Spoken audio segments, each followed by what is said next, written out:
Hello students, welcome to RS accounting classes. Today we are going to discuss valuation of goodwill corporate account BCom 4th Sem chapter 1 and ये मेरा Telegram channel है RS accounting classes, आप इसको join कर लीजिए।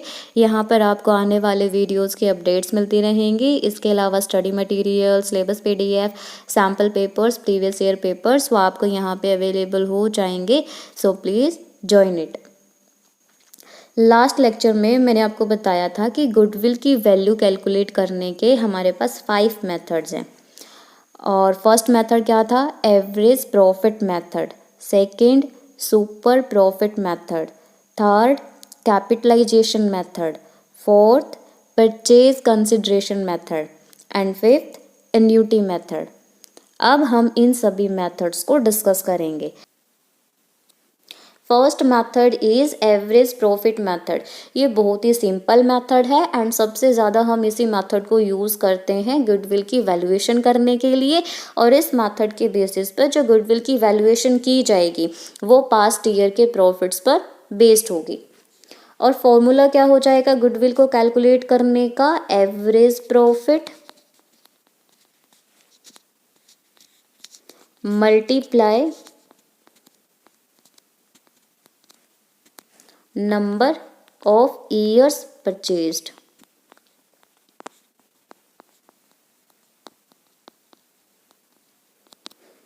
अगर हमें दोनों इन्फॉर्मेशन पता चल जाए तो हम गुडविल की वैल्यू है वो आसानी से निकाल सकते हैं। जो नंबर ऑफ ईयर्स परचेज्ड होगा यह आपको क्वेश्चन में गिवन होगा। अब क्या निकालना है? पहले एवरेज प्रॉफिट। ये निकालने के बाद फिर फॉर्मूला में पुट कर देंगे एंड गुडविल की वैल्यू है वो आ जाएगी। एवरेज प्रॉफिट कैसे निकालेंगे कि जो भी पास्ट ईयर के प्रॉफिट्स हमें क्वेश्चंस में गिवन होंगे उन सभी प्रॉफिट्स को हम ऐड कर देंगे। अगर कोई लॉस गिवन है तो उसको लेस करेंगे, कोई एडजस्टमेंट करनी है तो वो भी हम कर लेंगे। और उसके बाद जो भी प्रॉफिट्स होगा उन सभी प्रॉफिट्स को ऐड करा और डिवाइड कर देंगे नंबर ऑफ ईयर से। फॉर एग्जाम्पल कि हम लास्ट के जो 4 ईयर्स हैं उनके प्रॉफिट को कंसिडर करते हैं। 2017 में प्रॉफिट हुआ 10,000, 2018 में प्रॉफिट हुआ 5,000, 2019 में प्रॉफिट हुआ 20,000 एंड 2020 में प्रॉफिट हुआ 15,000। अब हमें निकालना है एवरेज प्रॉफिट। टोटल प्रॉफिट्स कितना हो गया? 10,000 प्लस 5 15,000 प्लस 20,000 35,000 प्लस 15,000 50,000। तो टोटल अमाउंट आ गई 50,000 और डिवाइड करेंगे 1 2 3 4 4 से डिवाइड करेंगे तो एवरेज प्रॉफिट हो जाएगा 12,500। से नंबर ऑफ ईयर परचेज कितना है? 3 ईयर्स है। तो गुडविल की वैल्यू कितनी हो जाएगी? 37,500। अब क्वेश्चन अराइज होते हैं कि why average profits are used as the base, कि हम एवरेज प्रॉफिट को ही एज अ बेस क्यों कंसिडर करते हैं। अब देखो, जब भी किसी बिजनेस को सेल किया जाएगा तो उसमें 2 पार्टी इन्वॉल्व होंगी। एक तरफ होगा बायर जो उस बिजनेस को परचेज कर रहा है और दूसरी तरफ होगा सेलर जो उस बिजनेस को सेल करेगा। अब जो सेलर है उसने अपना नाम कमाया, यानी कि उस बिजनेस में अपनी जो गुडविल है मार्केट के अंदर वो क्रिएट की। अब जो बायर है वो सेलर के बिजनेस को परचेज कर रहा है तो उसकी गुडविल का जो बेनिफिट है उसको फ्यूचर में मिलेगा। तो अब हमें देखना है कि उसको जो बेनिफिट है मतलब उस बिजनेस से फ्यूचर में कितनी अर्निंग जो बायर है वो एक्सपेक्ट कर सकता है। और उसको हम कैसे एस्टिमेट लगा सकते हैं? पिछले साल के जो प्रॉफिट्स हुए थे पास्ट ईयर्स में, जो भी बिजनेस की परफॉर्मेंस थी उसी के बेसिस पे फ्यूचर की अर्निंग को एस्टिमेट किया जा सकता है। अगर मान लो कि जो बायर है सिर्फ वो सिंगल जो पिछला लास्ट ईयर था, मान लो कि 2023 में वो बिजनेस को परचेज कर रहा है तो लास्ट ईयर कितना हो गया? 2022। तो अगर सिर्फ वो 2022 के जो प्रॉफिट अर्न किए हैं बिजनेस ने, अगर वो सिर्फ उन्हीं को कंसिडर करता तो वो एक प्रॉपर एनालाइज है वो नहीं कर सकता था। अगर 2022 के प्रॉफिट्स के बेसिस पर अगर जो बायर है फ्यूचर की अर्निंग को एक्सपेक्ट करता तो वो जो एस्टिमेशन है वो उसका गलत हो सकता है। क्यों? क्योंकि 2020 में मे बी कुछ ऐसी एबनॉर्मल सिचुएशन हो गई जिसकी वजह से उस बिजनेस के प्रॉफिट ज़्यादा इंक्रीज हो गए। तो क्या होगा, तो बायर क्या एक्सपेक्ट करेगा कि फ्यूचर में भी ज़्यादा प्रॉफिट्स होंगे, बट ये ट्रू नहीं है। सेम ऐसे ये भी हो सकता है कि 2022 में ऐसे एबनॉर्मल सिचुएशन हुई जिसकी वजह से उस बिजनेस के प्रॉफिट्स कम हो गए या फिर लॉस हो गया, बट अब नेसेसरी तो नहीं है ना कि नेक्स्ट ईयर में भी उसको लॉस होंगे।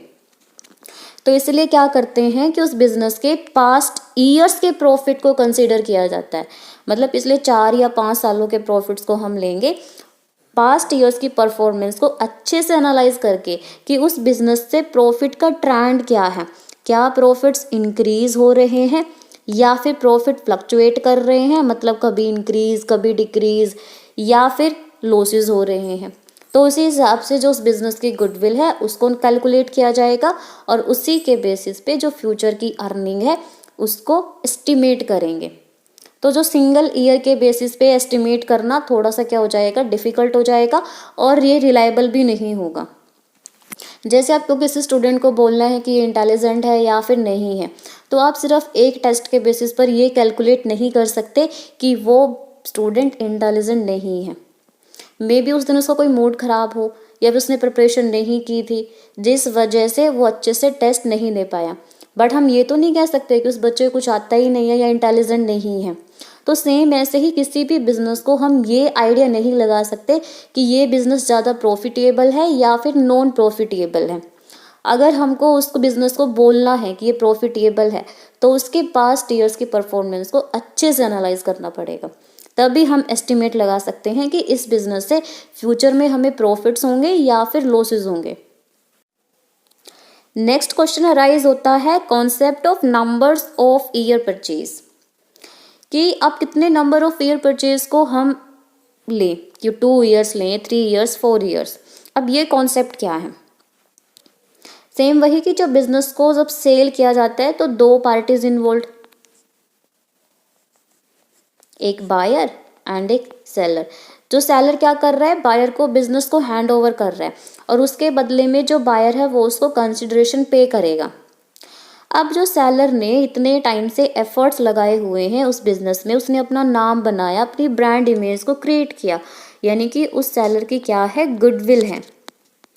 अब उसको बायर ने परचेज कर लिया तो उसकी गुडविल का, उसके नाम का जो बेनिफिट है वो बायर को मिलेगा, क्योंकि जो भी कस्टमर्स हैं ना वो सेलर के नेम से ही उस बिजनेस को जानते हैं। लेकिन जैसे वो बायर का हो जाएगा तो कुछ टाइम तक तो उसके नाम का जो बेनिफिट है वो बायर को मिलेगा। अब हमें यही एस्टिमेट लगाना है कि कितने नंबर ऑफ ईयर्स तक कि जो बायर है उसको सेलर के नेम का बेनिफिट मिलेगा और उसी के अकॉर्डिंग जो बायर है वो सेलर को कंपनसेशन देगा गुडविल की फॉर्म में। ये 2 ईयर्स भी हो सकते हैं, 3 ईयर्स भी हो सकते हैं, वो तो डिपेंड करता है बायर एंड सेलर के बीच में जो एग्रीमेंट हुआ है कि वो कितने नंबर्स ऑफ ईयर परचेज को डिसाइड करेंगे। एवरेज प्रॉफिट मेथड में एक और कॉन्सेप्ट है trend of profit.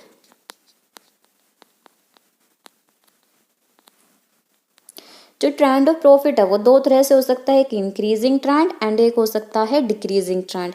Increasing trend में क्या हो रहा है कि जो प्रॉफिट है वो कंटिन्यूसली इंक्रीज होते जा रहे हैं। तो फॉर एग्जांपल कि हमने 4 साल का प्रॉफिट लिया 2017, 18, 19 एंड 20।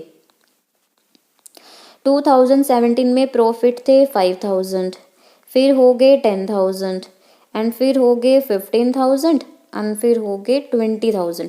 तो प्रॉफिट्स क्या हो रहे हैं, कंटिन्यूसली इंक्रीज होते जा रहे हैं। तो इस ट्रेंड में हम क्या करते हैं कि हर एक ईयर को वेट्स प्रोवाइड करेंगे। तो जो लेटेस्ट ईयर होगा उसको सबसे ज़्यादा वेट दिया जाएगा और पहले वाले ईयर्स को कम वेट देंगे। फॉर एग्जाम्पल कि 2017 को हमने 1 वेट दिया, 18 को 2, 19 को 3 एंड 20 को 4। अब जो भी प्रॉफिट है वेट हैं उनकी मल्टीप्लाई करेंगे, प्रोडक्ट क्या आएगी 5,000, 20,000,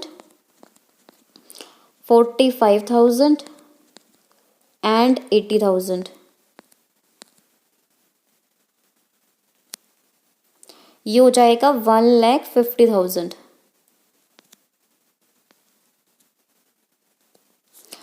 और टोटल वेट से क्या करेंगे, इसको डिवाइड कर देंगे। 2 + 1 3, 3 + 3 6, 6 + 4 10।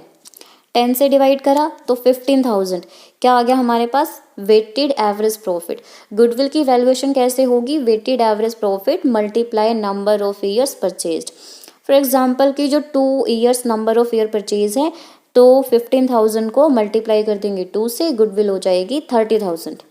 अगर इंक्रीजिंग ट्रेंड है तो जो हम वेटेड एवरेज प्रॉफिट मेथड है उसको यूज़ कर सकते हैं गुडविल की वैल्यूएशन करने के लिए। अगर प्रॉफिट कैसे हैं, सफिशिएंट है या फिर कंटिन्यूसली डिक्लाइन होते जा रहे हैं, कम कम होते जा रहे हैं, तो उस केस में हम ईयर्स को जो वेट्स है वो असाइन करने की जगह पे जो फ्यूचर में जो प्रॉफिट होने वाला है उसका एस्टिमेट लगा सकते हैं कि जो भी लेटेस्ट ईयर का प्रॉफिट होगा उससे वो कम ही रहेंगे। Precautions while calculating average profits. अभी तक हमें पता चल चुका है कि जो एवरेज प्रॉफिट है पास्ट ईयर्स का वो हमारी हेल्प करता है फ्यूचर में होने वाली जो अर्निंग है, प्रॉफिट्स है, उनको एस्टिमेट करने में। तो जो हम एवरेज प्रॉफिट्स लेंगे वो एक्चुअल होने चाहिए। इट मीन्स ऐसे कुछ पॉइंट्स होंगे जिनकी हमें एडजस्टमेंट करनी पड़ेगी। तो सबसे पहले है एबनॉर्मल गेन। एबनॉर्मल मतलब कि जो नॉर्मल नहीं है, और गेन मतलब कि जो फ़ायदा हो गया, तो एक ऐसा फ़ायदा हुआ है कि जो नॉर्मली बिजनेस को नहीं होता वो सडनली हुआ है। तो जो भी अब नॉर्मल इनकम होगी उसको उस साल के प्रॉफिट में से लेस किया जाएगा। फॉर एग्जांपल कि किसी फिक्स्ड असेट को सेल करने से प्रॉफिट हो गया। असेट थी मशीनरी, मशीनरी की वैल्यू थी 50,000 एंड वो आपने कितने रुपीज़ की सेल कर दी, 60,000 की। और यहाँ पे कितने रुपीज़ का बेनिफिट हुआ, 10,000 रुपीज़ का। तो ये अब नॉर्मल गेन है। अब ज़रूरी थोड़ी ना कि हर बार जो आपकी असेट है वो 10,000 रुपीज़ एक्स्ट्रा ही बिकेगी। यानी कि जो ये प्रॉफिट था वो आपको नॉर्मली बिजनेस में नहीं होता, डेली की जो रूटीन एक्टिविटीज़ आप करते हो उनसे नहीं हुआ, सडनली हुआ है। तो अगर हमें एक्चुअल प्रॉफिट निकालना है तो हम क्या करेंगे, जिस साल के प्रॉफिट में ये एबनॉर्मल गेन हुआ था उस साल के प्रॉफिट में से इस एबनॉर्मल गेन को लेस कर देंगे, तो हमारे पास जो ट्रू प्रॉफिट है वो आ जाएगा। सेकंड क्या है, एबनॉर्मल लॉस। जैसे एबनॉर्मल गेन हो सकता है तो एबनॉर्मल लॉसेस भी तो हो सकते हैं, जैसे कि loss by fire, loss by theft, ये सब। तो ये जो लॉसेस है वो सडनली हुए, मतलब कि ज़रूरी नहीं कि हर बार इस तरह के जो लॉसेस है वो हमें हो, बिजनेस के अंदर अकर्ड हों। तो हम क्या करेंगे, जिस साल के प्रॉफिट में एबनॉर्मल लॉस हुए थे उस साल के प्रॉफिट में इन लॉसेस को ऐड कर देंगे ताकि हमारे पास जो ट्रू प्रॉफिट है वो आ जाए। Third is income from investments. जो इनकम फ्रॉम इन्वेस्टमेंट है, इन्वेस्ट हम कहाँ करेंगे, अगर बिजनेस के आउटसाइड, यानी कि जो आपका बिजनेस है उससे बाहर आपने किसी दूसरी कंपनी के शेयर्स परचेज किए हुए हैं या डिबेंचर परचेज किए हुए हैं या किसी और असेट में आपने जो इन्वेस्टमेंट की हुई है जो आपके बिजनेस के आउटसाइड है, आउटसाइड द बिजनेस, तो वहाँ से इन्वेस्टमेंट से, उस इन्वेस्टमेंट से जो भी इनकम रिसीव होगी, जैसे शेयर्स में इन्वेस्ट करने से आपको डिविडेंड रिसीव होगा, डिबेंचर्स में इन्वेस्ट करने से आपको इंटरेस्ट रिसीव होगा, तो वो जो इनकम है वो आउटसाइडर इनकम होगी। तो उसको हम उस कंपनी की रूटीन एक्टिविटी में ऐड नहीं कर सकते। जो आउटसाइड हुई है ना, तो क्या करना पड़ेगा, उस इनकम को हमें लेस करना पड़ेगा।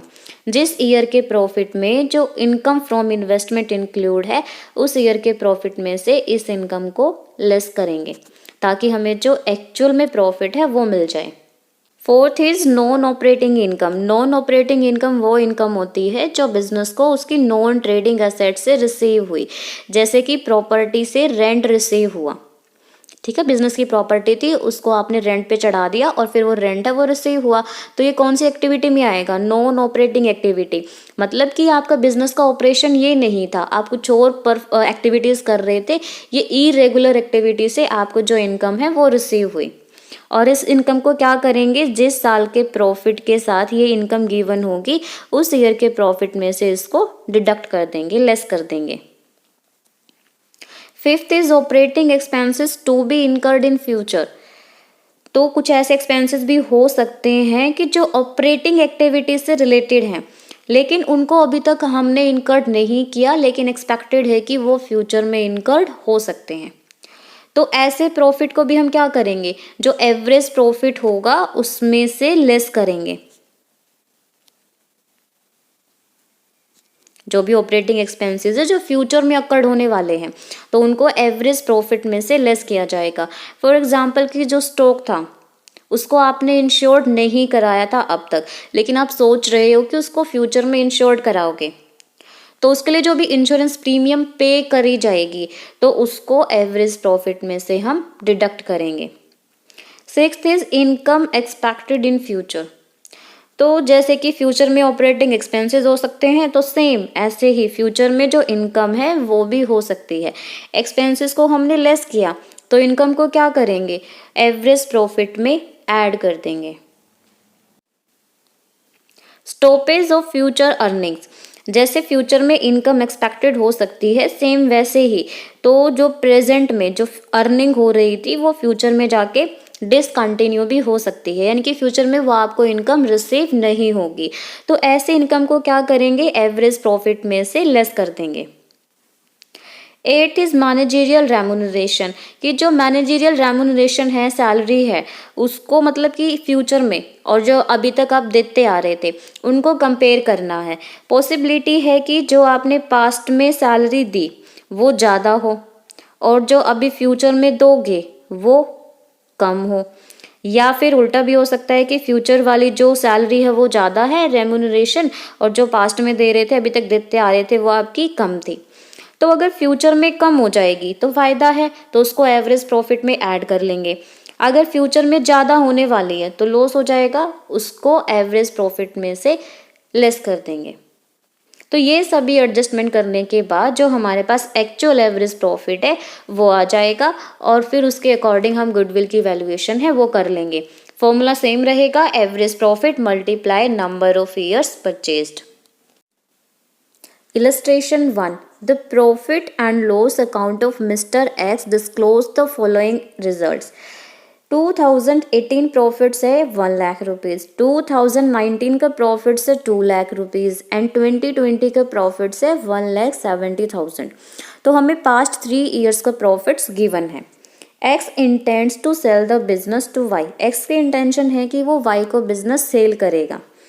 Ascertain the amount of goodwill after taking into consideration the following factor। तो हमने क्या करना है, गुडविल की अमाउंट को कैलकुलेट करना है इन सभी फैक्टर्स को कंसिडर करके।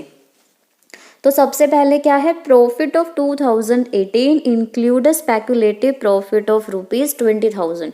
ये क्या हो गया, एबनॉर्मल प्रॉफिट हो गया, तो इसको क्या करेंगे 2018 के प्रॉफिट में से लेस कर देंगे।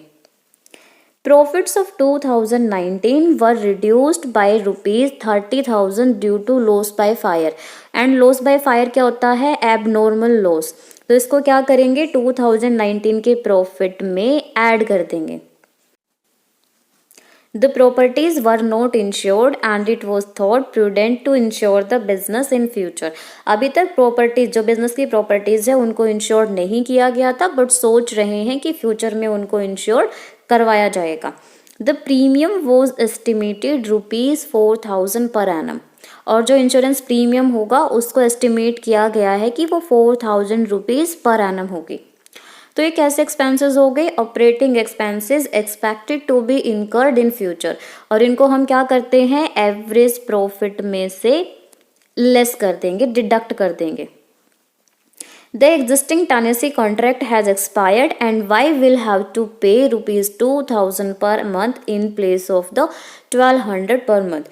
जो टेनेसी कॉन्ट्रैक्ट था जो एग्जिस्ट करता था वो तो एक्सपायर्ड हो गया, और अब क्या डिसाइड हुआ कि जो Y है वो ₹2,000 पर मंथ के हिसाब से जो रेंट है वो पे करेगा, और पहले कितना रेंट पे करते थे 1,200 पर मंथ। इट मीन्स जो ₹800 है वो एडिशनल रेंट हो गया, तो एक्सपेंसेस इंक्रीज हो गए, तो क्या करेंगे इसको एवरेज प्रॉफिट में से लेस करेंगे। Y will not need the service of X manager, तो Y को अब जरूरत नहीं है कि जो X का मैनेजर था उसकी सर्विस को वो ले। Who is paid a salary of ₹3,000, और X के मैनेजर को जो सैलरी मिलती थी वो ₹3,000 पर मंथ थी। He will supervise the business himself. Y ने डिसाइड करा कि अब वो जो बिजनेस है वो खुद ही सुपरवाइज करेगा। At present he is serving in a private company at a salary of ₹4,000 per month. और जो वाई है प्रेजेंट में क्या कर रहा है, प्राइवेट कंपनी में अपनी सर्विस प्रोवाइड कर रहा है 4,000 पर मंथ के according. Which post he shall have to resign. अगर अब उसको अपने बिजनेस को खुद ही मैनेज करना है, खुद ही सुपरवाइज करना है, तो क्या करना होगा, उस प्राइवेट कंपनी से रिजाइन करना होगा। तो जो 3,000 रुपीज़ की सैलरी थी जो एक्स के मैनेजर को देनी थी, वो तो क्या होगी, कम होगी। यानी कि ये एक्सपेंसेस अब फ्यूचर में पे नहीं करने। तो इसको क्या करेंगे, 3,000 के अकॉर्डिंग, जिसको एवरेज प्रॉफिट में हम ऐड कर देंगे। और जो 4,000 रुपीज़ पर मंथ है, ये एक्सपेंसेस इनकर्ड होंगे फ्यूचर में, तो ये क्या हो जाएगी, एवरेज प्रॉफिट में से डिडक्ट हो जाएगी। Goodwill is to be valued at 2 years purchase of the average profits of past 3 year। So number of years purchase कितने होंगे, 2 years। एंड गुडविल हम कैसे कैलकुलेट करते हैं, एवरेज प्रॉफिट के बेसिस पर, average profit multiply number of years purchase. Number of years purchase पता है 2 years। अब क्या कैलकुलेट करना है, एवरेज प्रॉफिट। और एवरेज प्रॉफिट हम कैसे कैलकुलेट करेंगे, 2018 में प्रॉफिट कितना दिया हुआ था, 1 लाख रुपीज़। एंड जो 20,000 है स्पेकुलेटिव प्रॉफिट था, इट मीन्स एबनॉर्मल गेन, उसको हम लेस करेंगे तो आफ्टर एडजस्टमेंट प्रॉफिट हो जाएगा 80,000। 2019 का प्रॉफिट गिवन है 2 लाख रुपीज़। 30,000 का क्या हुआ था, एबनॉर्मल लॉस। इसको loss by fire, abnormal loss हो गया, इसको हम ऐड करेंगे तो आफ्टर एडजस्टमेंट प्रॉफिट हो जाएगा 2,30,000। 2020 में प्रॉफिट गिवन है 1,70,000। सो टोटल प्रॉफिट कितना हुआ, 4,80,000।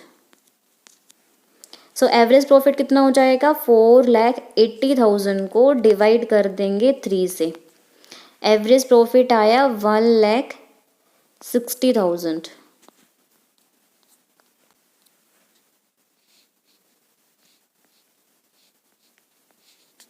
एवरेज प्रॉफिट कितना आया, 1,60,000। एक्चुअल एवरेज प्रॉफिट निकालने के लिए जो एडजस्टमेंट करेंगे, तो सबसे पहले जो एक्सपेंसेस है जो फ्यूचर में पे करने हैं उनको लेस किया जाएगा। जैसे कि इंश्योरेंस प्रीमियम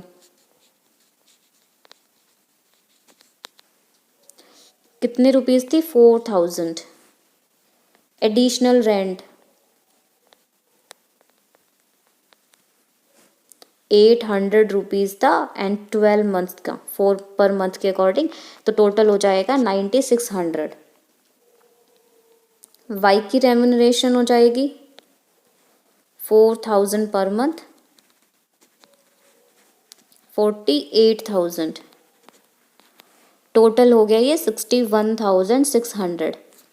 लेस करेंगे तो अमाउंट आ जाएगा 98,400। ऐड करेंगे उन एक्सपेंसेस को जो फ्यूचर में पे नहीं करने, जैसे कि जो एक्स का मैनेजर की सैलरी थी ना वो पे नहीं करनी अब, 3,000 पर मंथ के अकॉर्डिंग।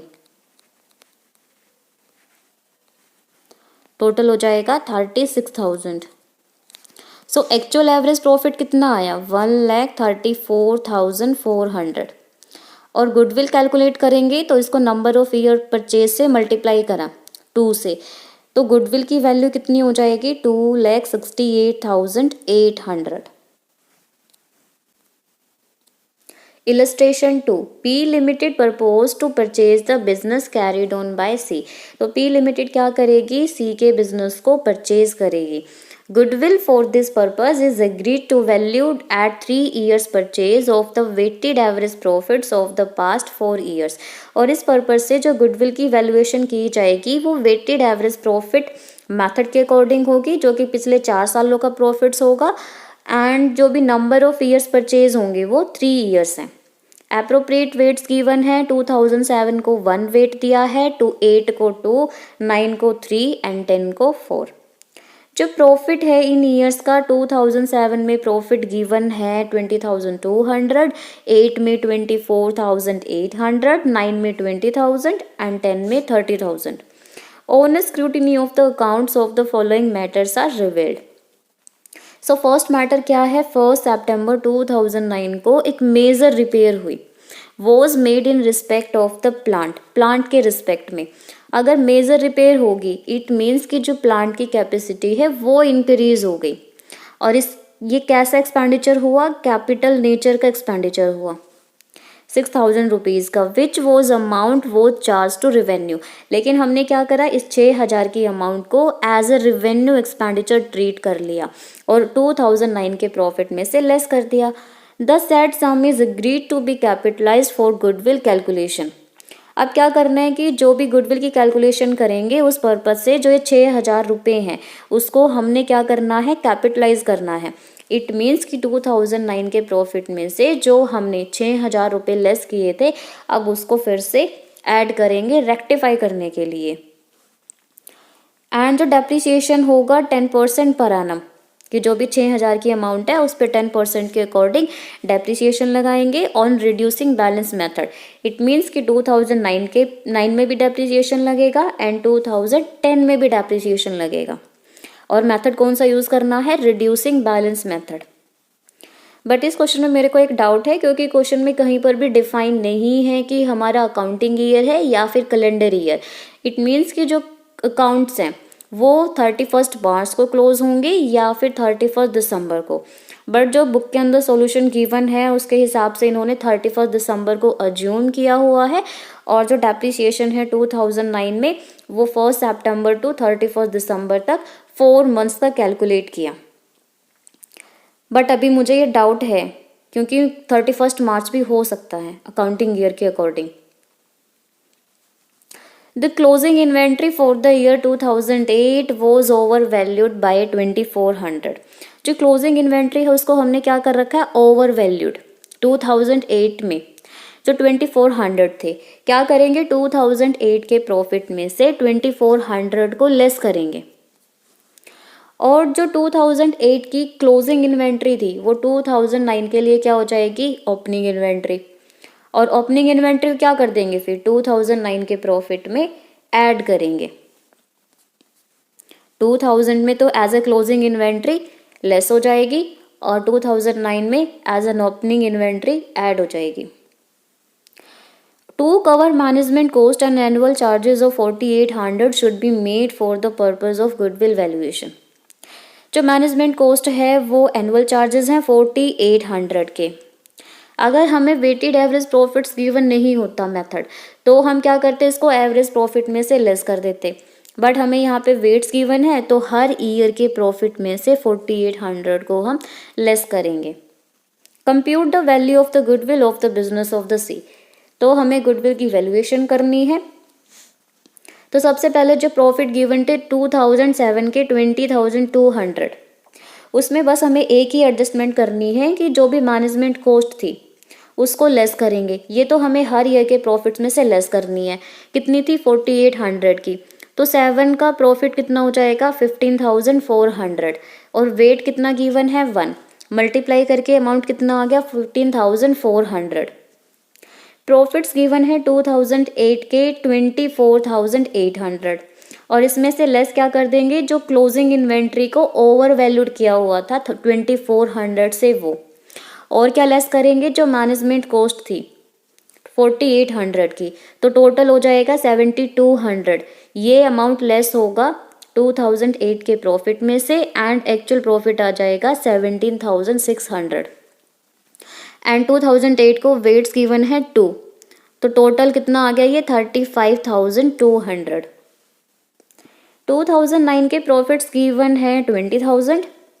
इसमें क्या करेंगे, हम ऐड करेंगे ओपनिंग इन्वेंट्री की जो ओवर वैल्यूएशन है 2,400 से वो ऐड हो जाएगी. और क्या ऐड करेंगे, जो रिपेयर्स थी उनकी कैपिटलाइज्ड वैल्यू को 6,000 की, तो टोटल अमाउंट ऐड हो जाएगी 8,400. ऐड करने के बाद कितना आया 28,400. अब क्या करेंगे, डेप्रिसिएशन लेस करेंगे एट द रेट ऑफ 10%. 6,000 पे 10% एंड 4 मंथ्स का, ये आ जाएगा 200। और लेस क्या करेंगे मैनेजमेंट कॉस्ट को 4800 की, 5000 लेस किए तो टोटल जो एडजस्टेड प्रॉफिट है वो कितना हो गया 23,400 2009 के लिए। जो प्रॉफिट्स गिवन है 2010 के वो 30,000 है, उसमें से पहले लेस करेंगे डेप्रिसिएशन। रिड्यूसिंग मेथड था तो 6,000 ओरिजिनल वैल्यू थी प्लांट की, उसमें से डेप्रिसिएशन लेस करा 200 तो 5800 पे 10% हो जाएगा 580। और लेस कर देंगे मैनेजमेंट कॉस्ट के चार्जेस को 4800, तो टोटल अमाउंट लेस हो जाएगी 5380। 30,000 में से लेस करा तो 24,620 रुपीज़ आ गया। और वेट्स कितने गिवन है 4 और 9 के वेट्स कितने गिवन थे 3, तो 2009 का प्रॉफिट्स हो गया 70,200 एंड 2010 का प्रॉफिट हो जाएगा 98,480। तो टोटल प्रॉफिट्स कितना हुआ 2,19,280। एवरेज प्रॉफिट कैलकुलेट करेंगे, टोटल प्रॉफिट्स को डिवाइड कर देंगे टोटल वेट से। 2,19,280 को डिवाइड करा 10 से तो एवरेज प्रॉफिट हो गया 21,928। और गुडविल की वैल्यू को इसमें क्या कैसे करेंगे, एवरेज प्रॉफिट को मल्टीप्लाई कर देंगे नंबर ऑफ ईयर परचेज से। 29,928 मल्टीप्लाई 3 इज इक्वल टू 65,784। सो आज के लेक्चर में बस इतना ही। आई होप कि आज का जो लेक्चर है वो आपको अच्छे से समझ आया होगा। अगर फिर भी किसी को डाउट हो वो नीचे कमेंट्स में पूछ सकते हैं। Thanks for watching, like share and subscribe, bye bye.